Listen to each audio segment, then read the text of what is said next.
और अब बात करेंगे बाजार की। दरअसल निफ्टी एक्सपायरी के दिन बाजार में उतार चढ़ाव रहा। सेंसेक्स 221 पॉइंट गिरकर 60,286 पर बंद हुआ, तो वहीं निफ्टी 43 पॉइंट गिरकर 17,722 पर बंद हुआ। एफएमसीजी ऑटो शेयरों में बिकवाली रही, तो वहीं एनर्जी, मेटल, आईटी शेयरों पर आज दबाव रहा। आइए बाजार का हाल जानते हैं सुमित से। सुमित, बताइए सेक्टर्स का कैसा हाल रहा आज, कहां पर तेजी, कहां पर सुस्ती? देखिए, आज मार्केट्स में वैसे तो वोलेटाइल सेशन था, खासतौर से फ्रंटलाइन इंडेक्स के तौर पर, लेकिन लास्ट आवर तक आते आते निफ्टी बैंक के अंदर अच्छी रिकवरी आई और हरे निशाने बंद होते हुए दिखाई पड़े।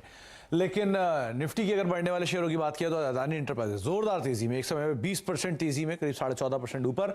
डॉक्टर रेड्डीज 2% ऊपर। अदानी पोर्ट नंबर्स के बाद हालांकि फिजल आउट हुआ, पहले 5% ऊपर था लेकिन बाद में 1.5% की तेजी के साथ बंद हुआ। कोटक महिंद्रा बैंक करीब 1.5% की तेजी के साथ ये भी बंद होता हुआ दिखाई पड़ा। निफ्टी गिरने वाले शेयरों की अगर बात की जाए तो टाटा स्टील नंबर्स के बाद 5% नीचे, हिंडाल्को नंबर्स के बाद 4% नीचे, आईटीसी प्रॉफिट टेकिंग के चलते 2.5% नीचे और सन फार्मा करीब 1.5% के आसपास की बिकवाली यहां पर आते हुए दिखाई पड़ी। इसके अलावा कुछ और शेयरों की अगर बात करें तो मिड कैप के बढ़ने वाले शेयरों में वरुण बेवरेजेस बेहतरीन कॉन कॉल के बाद करीब 7% ऊपर।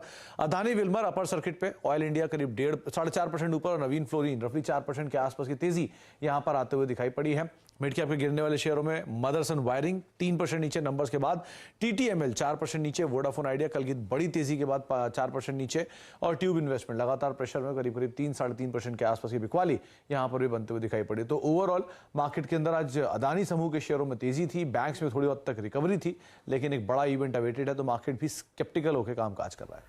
जी, बहुत शुक्रिया तमाम मार्केट अपडेट के लिए आपका सुमित। तो ये तो रहा मार्केट का हाल। अब सुंदरम म्यूचुअल के एमडी और सीईओ सुनील सुब्रमण्यम का कहना है कि पहली छमाही में बाजार में उतार चढ़ाव संभव है। उनके अनुसार दूसरी छमाही में अब तक बाजार बाउंस बैक कर सकता है। ये शायद साल ऑफ 2 हाफ्स होगा। फर्स्ट हाफ के लिए प्रॉब्ली ऐसी वॉलेटिलिटी जारी रहेगी, सेकेंड हाफ में मैं स्ट्रांग बाउंस बैक देखता हूँ। सेकेंड, मैं समझता हूँ कि ये तेल का दाम भी आर्टिफिशियली इस लेवल पे रखा गया है बिकॉज ये विंटर का टाइम है और वो प्राइस कैप का गलत तरीके से आउटकम आ गया।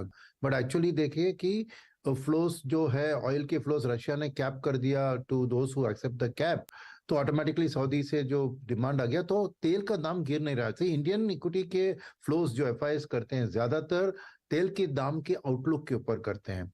तो ये विंटर और ये जो प्राइस एक्शन जो बाइडेन जी ने किया उसके कारण तेल अभी गिर नहीं रहा था, तो इसीलिए मैं कहूंगा कि उतना फै का पैसा नहीं आ रहा है और ये क्लैरिटी आएगी शायद मार्च अप्रैल से, जबकि आपको समर आ जाएगा तो ऑटोमेटिकली तेल का डिमांड कम होगा। और यूएस की जो आपने कहा ना कि अगर रिसेशन, अभी लेटेस्ट डेटा बता रही है कि रिसेशन उतना डीप नहीं होगा, वो जो भी है एक स्लोडाउन के वक्त में आपको तेल का दाम गिरते हुए दिख रहा है मेरे को, और वो एक ट्रिगर होगा एफआईएस की वापसी।